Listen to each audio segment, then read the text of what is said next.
1950년 8월 다부동 골짜기로 밀고 내려온 북한군 전차는 몇 대였을까요? 2달 전 서울에 들어올 때 그들이 가지고 있던 P-34는 240대가 넘었습니다. 그런데 낙동강 전선 전체, 그러니까 마산부터 포항까지 140km 전선 전체에 남아있던 전차는 미군 추산 40대 안팎이었습니다. 240대에서 40대. 2달 만에 6대 중 5대가 사라진 겁니다. 그럼 우리 쪽은 어땠을까요? 이 시기 부산항으로 들어온 미군 전차는 500대가 넘습니다. 다시 한번 말씀드릴게요. 저쪽 40대, 이쪽 500대. 이상하지 않으십니까? 우리는 다부동을 이야기할 때 늘 이렇게 말합니다. 압도적인 적을 상대로 기적처럼 버텨냈다. 그런데 숫자를 하나씩 꺼내놓고 보면 그림이 좀 이상해집니다. 오늘 제가 하려는 이야기가 바로 이겁니다. 다부동 전투를 산 반대편에서, 그러니까 북한군 진지 안에서 들여다보는 겁니다. 그리고 미리 말씀드리자면 결론이 상당히 불편할 수도 있습니다. 우리가 아는 다부동은 이길 수 없는 싸움을 이긴 이야기입니다. 그런데 저쪽 자료를 파고들수록 다른 문장이 자꾸 떠올랐어요. 북한군 입장에서 다부동은 애초에 이길 수 없는 싸움이었습니다. 이 말이 우리 국군의 희생을 깎아내리는 거냐? 절대 아닙니다. 오히려 반대예요. 왜 그런지는 끝까지 들어보시면 아실 겁니다. 일단 숫자부터 차근차근 맞춰보고 오겠습니다. 먼저 1950년 6월 25일 개전 당일로 가보죠. 이날 38선을 넘은 북한군은 대략 이런 상태였습니다. 총 병력 19만에서 20만 명 사이. 실제 남침에 투입된 야전 병력이 9만 명 정도. 전차는 T-34가 242대, 항공기가 200대 남짓, 122mm 곡사포, 76mm 사단포 같은 소련제 화포로 무장했고, 무엇보다 이 부대의 뼈대가 중요합니다. 중국 국공내전에서 실제로 총을 쏴본 조선인 병사들이 통째로 넘어와 있었어요. 몇 개 사단은 아예 팔로군에서 싸우던 부대가 이름만 바꿔단 수준이었습니다. 그러니까 개전 당시 북한군은 실전 경험이 있는 병사들이 소련제 전차를 앞세우고 내려온 당시 아시아 기준으로 상당히 무서운 군대였습니다. 반대편 국군은요, 병력 6만 5천에서 10만 사이. 전차는 몇 대였을까요? 한 대도 없었습니다. 정말로 없었어요. 장갑차 몇 대가 전부였고 대전차포라고 있던 게 37mm, 57mm인데 T-34 장갑에 튕겨나갔습니다. 2.36인치 바주카포를 쐈더니 전차 표면에서 불꽃만 튀고 그냥 지나갔다는 증언이 수두룩합니다. 그러니 밀릴 수밖에 없었죠. 사흘 만에 서울, 한 달 만에 대전, 7월 말에 낙동강 500km를 내려왔습니다. 여기까지가 우리가 아는 이야기입니다. 자, 이제 8월 초 낙동강 앞에 선 그 군대를 다시 재보겠습니다. 같은 군대인데 완전히 다른 군대가 되어 있습니다. 병력부터 봅시다. 미국 육군 공식 전사 기록에 따르면 남침 이후 낙동강에 도착하기까지 북한군이 잃은 병력이 5만 8천 명입니다. 개전 병력의 상당 부분이 날아간 거예요. 8월 5일 기준으로 낙동강 전선에 붙어있던 북한군 전투병력은 7만 명, 총원 9만 8천 명 정도로 추산됩니다. 그리고 미군 기록은 이 사단들 대부분이 정원에 한참 못 미치는 상태였다고 적고 있어요. 전차는 아까 말씀드린 대로 40대 안팎, 기계화 부대 인원은 3천 명이 채 안 됐습니다. 공군은 아예 사라졌습니다. 개전 초 200대 남짓하던 항공기는 미 공군에 거의 다 잡혔어요. 7월 중순 이후 북한 하늘에 북한 비행기는 없다시피 했습니다. 이제 유엔군 쪽을 보겠습니다. 8월 4일 기준 메가더가 보고한 한국 내 유엔군 총 병력은 14만 1,888명. 그중 전투병력이 9만 2천 명입니다. 정리하면 이렇습니다. 유엔군 전투병력 9만 2천 대, 북한군 7만, 전차 500대 이상 대 40대. 항공기와 함대는 유엔군이 100% 장압, 북한군은 사실상 제로. 숫자를 이렇게 늘어놓고 보면 어떠십니까? 8월 낙동강 전선에서 병력이 더 많았던 건 우리 쪽이었습니다. 화력은 비교가 안 됐고요. 미 8군이 받은 항공 지원 규모는 나중에 미군 스스로 이렇게 표현합니다. 2차 대전 때 유럽에서 브래들리 장군의 12집단군이 받았던 항공 지원보다 많았다고요. 유럽 전선 전체보다 많은 비행기가 이 좁은 남한 동남쪽에 붙어 있었다는 겁니다. 그런데도 왜 우리는 낙동강과 다부동을 압도적인 적을 막아낸 이야기로 기억할까요? 여기에는 이유가 있습니다. 몇 가지가 겹쳤어요. 하나는 앞선 2달의 기억입니다. 6월, 7월에 하도 밀려서 북한군이라고 하면 무조건 강하다는 인상이 박혀 있었던 거예요. 실제로 병사들은 T-34 소리만 들어도 진지를 버리고 도망쳤습니다. 전차 공포증이라는 말이 있을 정도였어요. 또 하나는 국지적인 열세입니다. 전체 숫자는 유엔군이 앞섰지만 전선이 140km나 됐어요. 방어하는 쪽은 이 긴 선을 다 지켜야 합니다. 공격하는 쪽은 한 점만 골라서 때리면 되고요. 그래서 특정 지정, 예를 들어 다부동 정면에서는 북한군이 2배, 3배로 몰려오는 상황이 실제로 벌어졌습니다. 그러니까 다부동을 지킨 병사들이 느낀 공포는 진짜였습니다. 그건 과장이 아니에요. 다만 전쟁 전체를 놓고 보면 8월의 북한군은 우리가 상상하는 그 무서운 군대가 아니었다는 겁니다. 겉은 사단인데 속은 텅 빈 껍데기에 가까운 군대였어요. 그럼 그 속은 정확히 어떤 상태였을까요? 여기서부터가 진짜입니다. 미 8군이 1951년 2월에 정리한 기술 보고서가 있습니다. 제목이 북한군의 병참과 그 운영 방식인데요. 포로 신문 기록과 노획 문서를 몽땅 모아서 분석한 자료예요. 이걸 보면 8월의 북한군 속살이 정말 적나라하게 드러납니다. 첫 번째, 절반이 남한 사람이었습니다. 이게 제일 충격적인 부분이에요. 5만 8천 명을 잃었으면 그 자리를 채워야 하잖아요. 그런데 북한에서 사람을 내려보내려면 시간이 걸립니다. 열차로 며칠, 걸어서는 몇 주가 걸려요. 그러니 어떻게 했느냐? 점령한 남한 땅에서 사람을 긁어 모았습니다. 의용군이라고 불렀습니다. 이름만 의용군이지 강제 징집이었어요. 서울에서만 수만 명이 동원됐고 17, 18 학생들까지 끌려갔습니다. 훈련 기간이 얼마였는지 아십니까? 어떤 기록에는 사흘 동안 소총 분해 결함만 배우고 전선으로 보냈다고 나옵니다. 사흘이요. 부대에 따라서는 병력의 절반 가까이가 이런 사람들이었습니다. 자, 상상해보세요. 어제까지 논에서 모 심던 청년이 사흘 배운 총을 들고 며칠 전까지 같은 나라 사람이었던 국군을 향해 유확산 바위비탈을 기어오릅니다. 이 사람이 목숨을 걸까요? 안 걸죠? 그래서 나온 게 독전대입니다. 틱에서 감시하다가 물러서면 쏘는 부대예요. 앞으로 가면 북군 총알, 뒤로 가면 아군 총알. 다부동 전선에서 북한군 신병들에게 술을 먹여서 고지로 밀어올렸다는 이야기가 전해지는 것도 이 때문입니다. 맨정신으로는 못 갔으니까요. 두 번째, 굶고 있었습니다. 포로 신문 기록에 밥 이야기가 계속 나옵니다.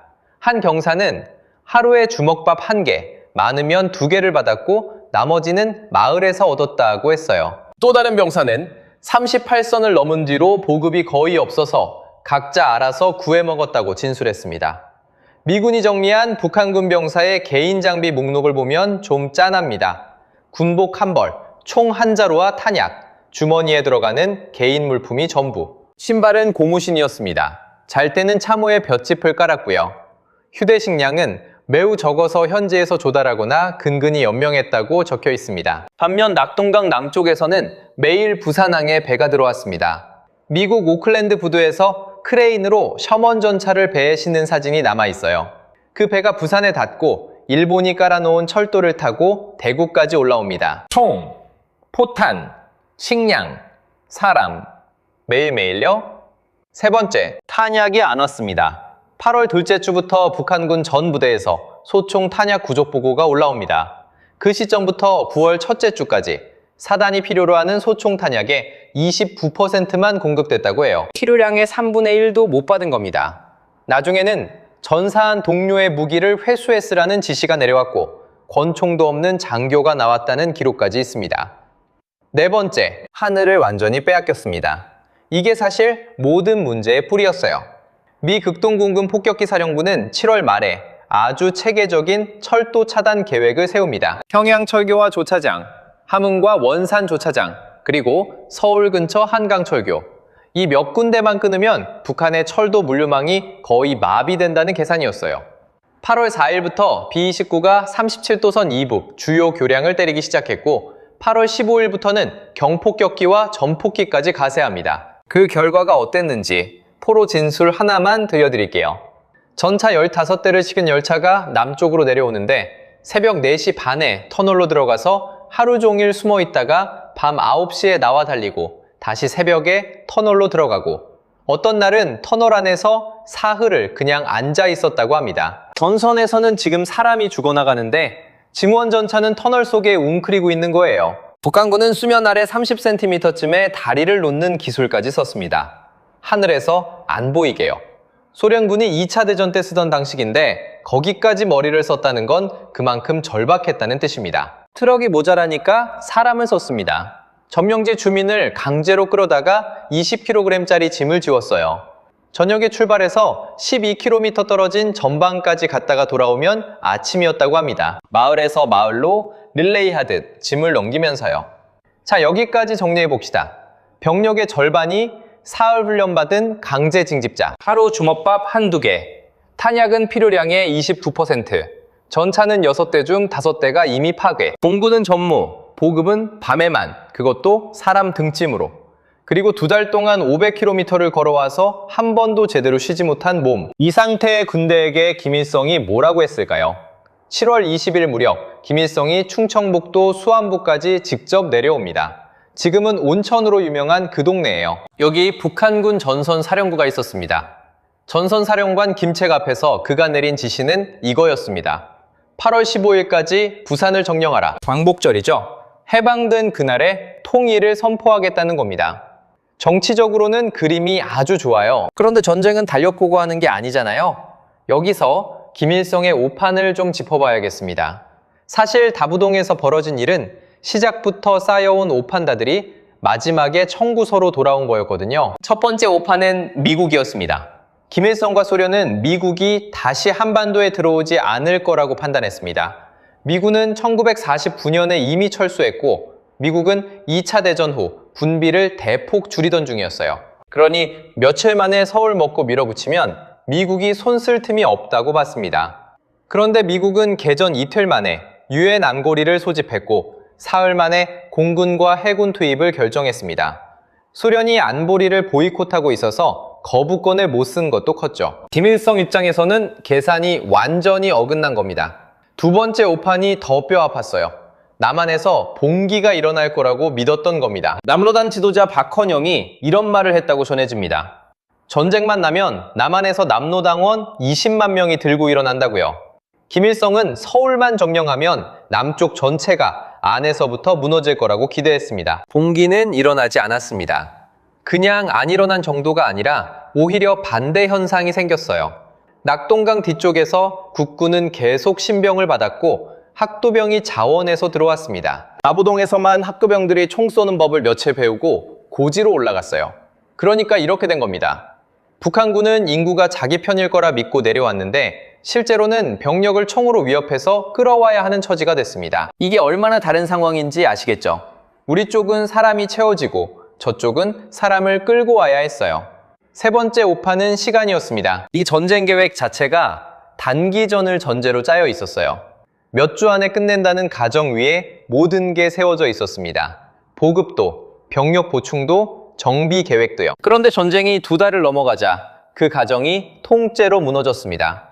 애초에 장기전을 할 준비가 안 된 군대였던 거예요. 그리고 네 번째, 8월 공세 자체가 오판이었습니다. 8월 15일 시한을 맞추려니 마음이 급했겠죠. 북한군 전선사령부는 가진 사단을 전부 긁어모아 낙동강 방어선 전체를 동시에 때리기로 합니다. 11개 사단을 5개 방면으로 나눴어요. 마산, 영산, 외관, 다부동, 그리고 포항. 어디든 한 군데만 뚫리면 대나무 쪼개지듯 무너질 거라는 계산이었습니다. 말은 그럴듯하죠. 그런데 실제로는 최악의 선택이었습니다.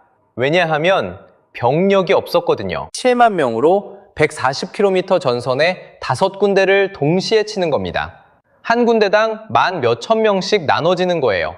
반면 유엔군은 워커 장군이 예비대를 손에 쥐고 있다가 뚫릴 것 같은 곳으로 트럭에 태워보내는 방식을 썼습니다. 이른바 소방수 전술이죠. 도로와 철도가 유엔군 손 안에 있으니까 가능했던 겁니다. 그러니 어떻게 됐겠습니까? 북한군은 5군데 다 조금씩 밀다가 5군데 다 막혔습니다.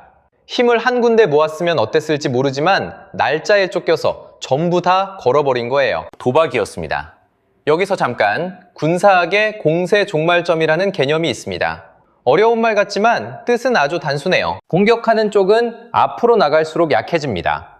보급선이 길어지고 병사들은 지치고 손실은 쌓이니까요. 반대로 방어하는 쪽은 뒤로 물러날수록 강해집니다. 보급 창고에 가까워지고 병력이 한 곳에 모이니까요. 이 두 선이 만나는 지점이 있습니다. 공격력이 방어력보다 작아지는 순간이요. 그게 공세 종말점입니다. 클라우제비치라는 프로이센 군인이 200년 전에 정리한 개념인데 전쟁사에서 이걸 무시했다가 망한 사례가 셀 수 없이 많습니다. 나폴레옹이 모스크바까지 갔다가 어떻게 됐는지 생각해 보시면 됩니다. 북한군의 공세 종말점은 어디였을까요? 냉정하게 보면 다부동에 도착하기 전에 이미 지나 있었습니다. 8월 초 시점에 병력은 반토막, 전차는 6분의 1, 탄약은 3분의 1, 공군은 제로. 반대로 유엔군은 부산항으로 매일 채워지고 있었어요. 두 선은 이미 교차한 뷰였습니다. 그러니까 다부동은 북한군이 공세 종말점에 도달한 곳이 아니라 이미 지나쳐버린 종말점을 확인당한 곳이었습니다. 아직 이길 수 있다고 믿고 밀어붙였는데 그게 착각이었다는 걸 확인당한 자리요. 자, 이제 다부동 현장으로 들어가 보겠습니다. 여기서 양쪽 전력을 하나하나 비교해 볼게요. 이게 오늘 이야기의 핵심입니다. 병력.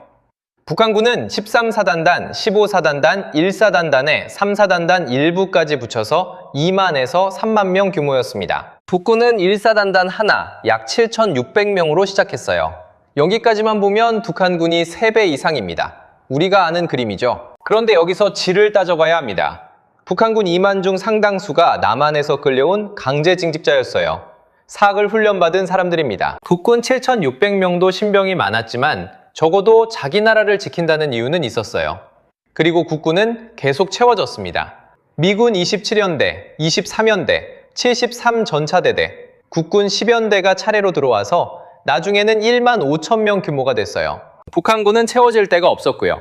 전차, 북한군은 T-34를 34대가량 다부동 정면에 투입한 것으로 봅니다. 북군 1사단단이 보유한 전차는 몇 대? 0대입니다. 여기까지만 보면 북한군이 절대 우세죠. 그런데 8월 중순 미 73전차대대와 27연대의 전차중대가 들어옵니다. M4 셔먼과 M26 퍼싱이 왔어요. 특히 M26 퍼싱은 90mm 주포를 달고 있어서 T-34를 정면에서 뚫을 수 있었습니다. 여기에 3.5인치 로켓포가 보급됐어요. 이게 정말 중요합니다. 이전에 쓰던 2.36인치는 T-34에 안 통했는데 3.5인치는 뚫었거든요. 개전 초에 무기력한 국군이 아니게 된 겁니다. 포병, 이게 결정적입니다. 북한군은 122mm 곡사포, 76mm 곡사포를 가지고 있었어요. 나쁘지 않은 화포입니다. 문제는 포탄이었죠. 밤에 사람 등에 지고 산길로 올려야 하는데 하루에 몇 발이나 올릴 수 있었겠습니까? 국군과 미군 쪽은요. 미군 105mm 곡사포대대, 155mm 곡사포까지 붙었고 무엇보다 포탄을 마음껏 썼습니다. 미 27연대가 천평계곡에서 하루에 쏟아부은 포탄이 몇천 발 단위였어요. 산술적으로 계산하면 북한군 포병이 한 발 쏠 때 이쪽은 10발, 20발을 쐈다는 뜻입니다. 여기서 한 가지 짚고 넘어갈 게 있어요. 다부동에 미군 화력이 집중된 데는 이유가 있었습니다. 대구가 바로 뒤였고 미 8분 사령부가 대구에 있었거든요.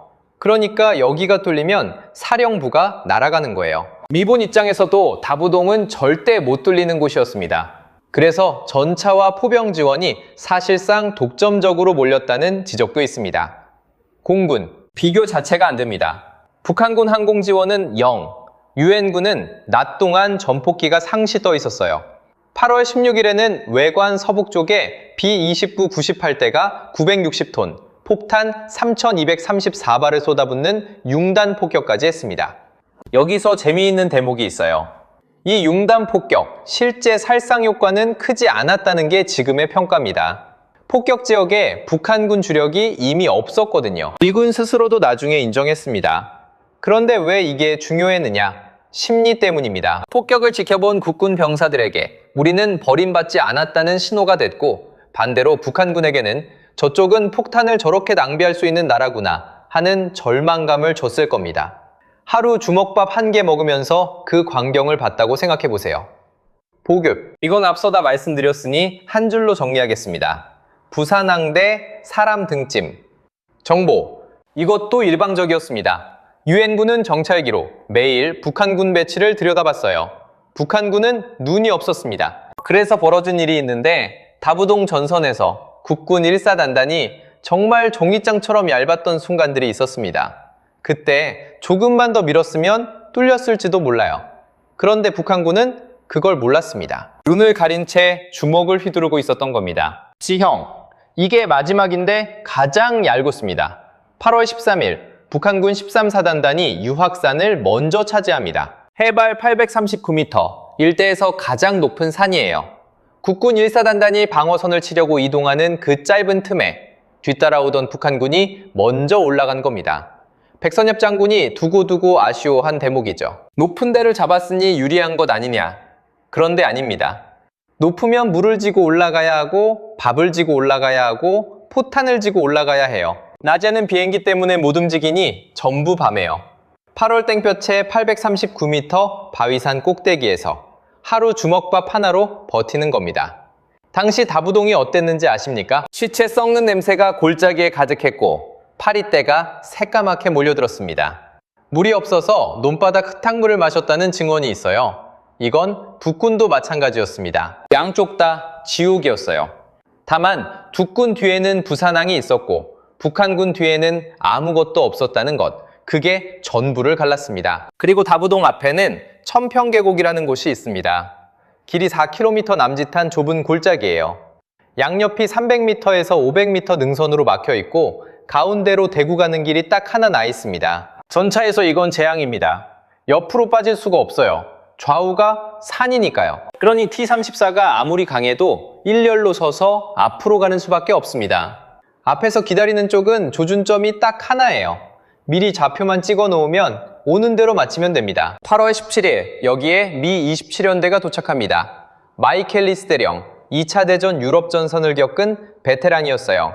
이 사람이 도착하자마자 지형을 훑고 진지를 짭니다. 앞에 지뢰, 좌우 능선의 보병, 도로의 전차, 뒤에 105mm와 155mm 포, 그리고 사거리별로 좌표를 전부 미리 등록해뒀습니다. 백선엽 장군은 이 사람 머릿속에 입체 작전지도가 통째로 들어있는 것 같았다고 회고했어요. 8월 21일 밤, 북한군 13사단단이 마지막 승부수를 던집니다. 빠진 전차를 전부 끌고 나온 거예요. 야간 경계를 서던 미군이 엔진 소리를 듣고 조명탄을 쏩니다. 골짜기가 환해졌어요. 저 위에서부터 시커먼 것들이 새카맣게 내려오고 있었습니다. 그 다음은 아수라장이었습니다. 미군은 좌표 수정할 것도 없이 미리 등록해둔 대로 쐈어요. 포탄이 어둠 속을 일직선으로 날아가 맞은편 바위산에 부딪히면 불꽃이 터지면서 바위가 와르르 무너졌습니다. 그걸 보던 미군 병사 하나가 이렇게 말했다고 하죠. 야, 이거 완전 볼링장이네. 그래서 이름이 볼링장 전투가 됐습니다. 5시간이었습니다. 날이 밝고 보니 골짜기에 전차 7대, 자주포 3문, 차량 여러 대가 고철이 되어 널브러져 있었고 시신이 1,309 넘게 뒹굴었습니다. 포로 11명을 잡았고요. 북한군 13사단단의 전차 부대는 이 밤에 사라졌습니다.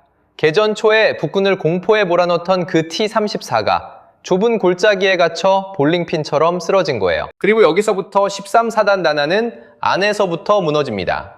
이제 조금 다른 이야기를 해보겠습니다. 8월 29일 밤이었습니다. 국군 1사단단 진지 앞에 두 사람이 손을 들고 걸어 나왔습니다. 한 명은 인민군 중좌 계급장을 달고 있었어요. 우리로 치면 중령입니다. 국군 병사들이 총을 겨눴을 때 그 사람이 품에서 꺼낸 건 무기가 아니라 종이 한 장이었습니다. 펼쳐보니 북한군 포병진지가 어디에 몇 문 있는지 전부 그려진 작전지도였어요. 이름은 정봉우, 26살, 북한군 13사단단 포병연대장이었습니다. 사단의 대포를 전부 지휘하는 자리예요. 무슨 일이 있었느냐? 다부동에서 포격 명령이 떨어졌는데 정봉욱이 보기에 사거리상 위험했습니다. 잘못하면 아군이 맞을 상황이었어요. 이 일을 제기했더니 사단장이 이렇게 말했다고 합니다. 내가 책임질 테니 쏴라. 쏘습니다. 무례한 대로 아군이 맞았어요. 그럼 사단장이 책임을 졌느냐? 아니요. 포병연대장인 정봉욱에게 전부 뒤집어 씌웠습니다. 어느 조직에나 이런 일 하나쯤은 있죠. 그런데 여기는 전쟁터입니다. 뒤집어 쓰면 목숨이 왔다 갔다 해요. 정봉욱은 그날로 마음을 굳혔고 당번병 김유각 한 명만 데리고 넘어왔습니다. 이 지도의 가치가 어느 정도였는지는 결과가 말해줍니다. 국군과 미군이 그 지도대로 때렸고 122mm 곡사포며 76mm 곡사포며 줄줄이 부서졌어요. 다부동 막판에 북한군 포병이 갑자기 조용해진 데에는 이런 사연이 있었습니다. 정봉욱은 이 공으로 대한민국 육군 중령으로 특별 임관합니다. 그리고 계속 복무해서 7사단 단장을 지내고 육군 3사관 학교관학교 초대 교장까지 하고 소장으로 예편했어요. 2018년에 세상을 떠나 대전 현충원에 묻혔습니다. 적군 포병연대장이 우리 군 장군이 된 겁니다. 그런데 13사단단의 붕괴는 여기서 끝이 아니었어요. 한 달쯤 뒤, 이번엔 사단 참모장이 넘어옵니다. 리학구, 계급은 총좌, 나이 28이었습니다. 9월 15일 인천 상륙작전으로 납동강 전선의 북한군은 뒤가 잘렸습니다. 이때 리학구는 사단장 홍용진에게 후퇴를 건의했다고 해요. 지금이라도 빠져서 사람이라도 살리자고요. 사단장은 끝까지 싸우자고 했습니다. 두 사람이 심하게 다퉜고 결국 리학구가 권총을 뽑아 사단장 팔을 쏘고 탈출합니다. 9월 21일 아침 다부동 남쪽 4km 삼산동 길가에서 자고 있던 미 1기병 사단 병사를 흔들어 깨워 투항했어요. 자는 사람을 깨워서 항복했다는 게 좀 우프죠? 그가 넘긴 자료 중에 북한군 작전명령 제1호가 있었습니다. 남침이 계획된 것이었다는 걸 증명하는 결정적 문서였어요. 그런데 뒷이야기가 씁쓸을 합니다. 리학구는 기순하고 싶다고 여러 번 밝혔지만 미군은 그를 포로로 처리해 거제도 수용소에 넣었습니다. 거기서 계급이 가장 높다는 이유로 친공포로 대표가 됐어요. 이것 때문에 처음부터 위장투항한 거 아니냐는 말까지 나왔습니다. 휴전 후 북으로 돌아갔고 제대로 대우받지 못하다가 1963년에 스스로 목숨을 끊었습니다. 같은 사단, 같은 전투, 한 달 간격의 같은 선택. 한 사람은 대한민국 장군이 됐고 한 사람은 40 언저리에 생을 마감했습니다. 자, 여기서 제가 처음부터 궁금했던 질문으로 돌아가겠습니다. 이렇게 가망 없는 상황이었으면 왜 더 일찍 물러서지 않았을까요? 몇 가지 이유가 겹칩니다. 첫째, 명령이었습니다. 8월 15일이 지나가자 김일성은 다시 지시를 내립니다. 1950년 8월을 조국 강토 완전 해방의 달로 만들라. 날짜만 하루에서 한 달로 늘렸을 뿐 목표는 그대로였어요. 이런 체제에서 현장 지휘관이 못하겠습니다, 물러나겠습니다 라고 말할 수 있었을까요? 부대마다 정치 장교가 붙어 있었습니다. 후퇴는 곧 반역이 될 수 있는 구조였어요.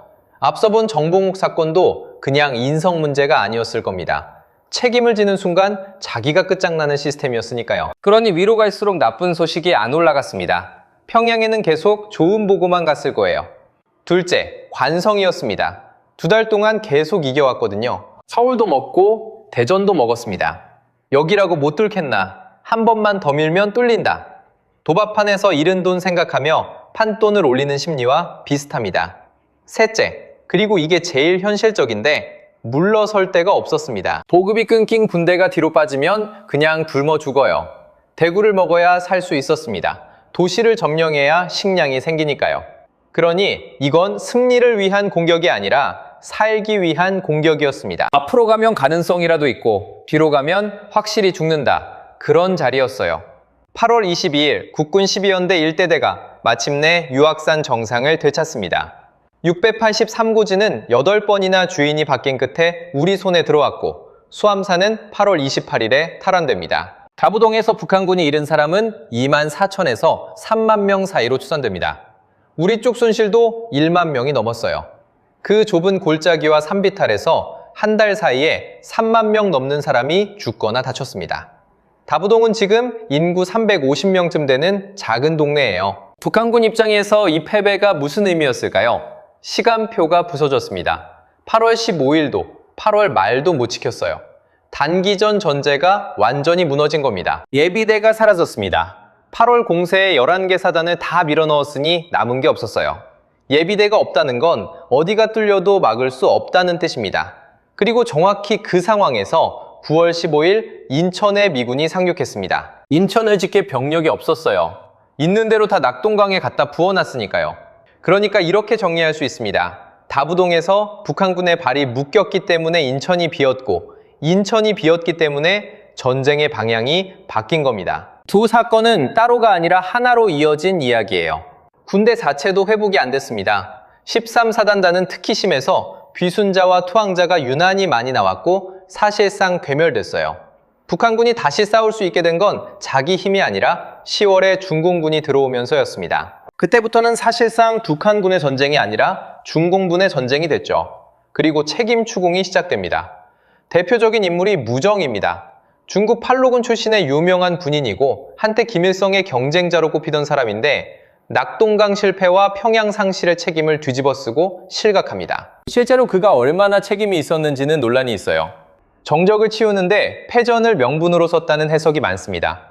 한 가지 덧붙이자면 북한의 공식 역사서에서 낙동강 이야기는 굉장히 두루뭉술합니다. 김일성의 작전 방침이 어떻고 하는 서술은 있는데 다부동에서 세계사단이 어떻게 됐는지, 왜 대구를 못 먹었는지에 대한 설명은 찾기 어려워요. 사단 참모장이 사단장을 쏘고 넘어갔다는 이야기가 실릴 리는 더더욱 없겠죠. 패배를 기록하지 않는 군대는 그 패배에서 배울 수가 없습니다. 어쩌면 그게 북한이 다부동에서 입은 가장 오래가는 손실일지도 모르겠어요. 자, 이제 처음 질문으로 돌아가겠습니다. 북한군에게 다부동이 이길 수 없는 싸움이었다면 우리 국군의 희생은 덜 위대한 걸까요? 저는 정반대라고 생각합니다. 이유가 있어요. 첫째, 다부동을 지킨 사람들은 그 사실을 몰랐습니다. 상대가 굶고 있다는 것도, 탄약이 29%밖에 안 온다는 것도, 절반이 억지로 끌려온 사람들이라는 것도요. 그들이 본 건 산꼭대기에서 밀려내려오는 새카만 인파와 골짜기를 울리는 전차 소리뿐이었습니다. 다 알고 나서 버티는 것과 아무것도 모르는 채로 버티는 건 완전히 다른 일입니다. 둘째, 북한군이 약해진 것 자체가 공짜가 아니었습니다. 5만 8천 명이라는 손실은 하늘에서 떨어진 게 아니에요. 6월, 7월 내내 밀리고 또 밀리면서 오산에서, 대전에서, 안동에서 죽어간 사람들이 하나하나 깎아낸 숫자입니다. 다부동의 북한군이 껍데기였다면 그 껍데기를 만든 건 그 2달 동안 죽어간 사람들이었어요. 셋째, 이길 수 있는 조건이 있다고 해서 저절로 이겨지지는 않습니다. 조건은 조건일 뿐이에요. 유악산 683고지가 8번 주인이 바뀌었다는 건 유리한 조건 위에서도 사람이 8번 죽어야 했다는 뜻입니다. 조건을 결과로 바꾸는 건 결국 사람이 하는 일이었습니다. 그래서 저는 다부동을 이렇게 기억하고 싶습니다. 기적이 아니라 만들어진 승리였다고요. 기적은 우연히 오지만 만들어진 승리에는 만든 사람이 있습니다. 부산항에서 밤새 짐을 부린 사람들, 유악산 능선에 8번 올라간 사람들, 총 대신 지게를 지고 포탄을 나른 마을 사람들이요. 그리고 마지막으로 산 반대편 이야기를 한 번만 더 하겠습니다. 침략은 명백히 그들이 시작했습니다. 그 책임은 무겁고 변하지 않습니다. 다만 유악산 비탈에서 쓰러진 저쪽 사람들 중에도 며칠 전까지 남한에서 농사 짓던 청년들과 학교 다니던 17, 18살짜리들이 섞여 있었습니다. 사흘 훈련받고 술 한잔 억지로 마시고 뒤에서 겨눈 총구에 떠밀려 올라간 사람들이요. 지금도 유악산과 가산 일대에서는 유해 발굴이 이어지고 있습니다. 70년 넘게 흙 속에 있던 뼈들이 나옵니다. 그런데 어떤 유해는 어느 쪽 사람인지 구분이 안 될 때가 있다고 해요. 삭을 대로 삭아서 죽은 자리에서 뒤엉킨 채로요. 8월입니다. 올해도 다부동 골짜기에는 여름풀이 무성하게 자랐을 겁니다. 그 아래에 무엇이 묻혀 있는지, 그 위에서 무슨 일이 있었는지 한 번쯤 떠올려보는 8월이 됐으면 좋겠습니다. 끝까지 봐주셔서 고맙습니다.